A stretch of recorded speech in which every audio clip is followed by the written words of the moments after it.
Hello बंधुসকল और बान्धवीসকল আপোনালোকে সকলোৱে জানে 25 ডিসেম্বৰ ক্ৰিসমাস 25 ডিসেম্বৰ ক্ৰিসমাস আহি আছে আমাৰ নগাঁও খ্ৰীষ্টান প্ৰতি ক্ৰিসমাস হ'ব তাত সকলো মানুহ যাব দাদা দিদি বাই বোন সৰু ল'ৰা ছোৱালী সকলো মানুহ যাব ময়ো যাম তাত যাই পেলাই কেন্ডেল জ্বলাম চাকি জ্বলাম বিভিন্ন ধৰণৰ দোকান পাট বহিব আৰু বহুত মানুহ হ'ব তাত খুব ভাল লাগে গান বাজনা হ'ব সেন্টা আহিব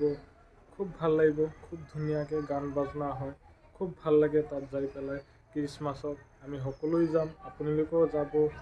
মোৰ ভিডিঅ'টো চাই পেলাই যদি আপোনালোকে ভাল পাইছে অৱশ্যই লাইক আৰু শেয়াৰ আৰু সাবস্ক্ৰাইব কৰিবলৈ একেবাৰে পাহৰি নাযাব সাবস্ক্ৰাইব সবৰ আগতে মোৰ ভিডিঅ'টো পাই থাকিব মই ভিডিঅ' আজি ইয়াতে কৰিলোঁ ধন্যবাদ।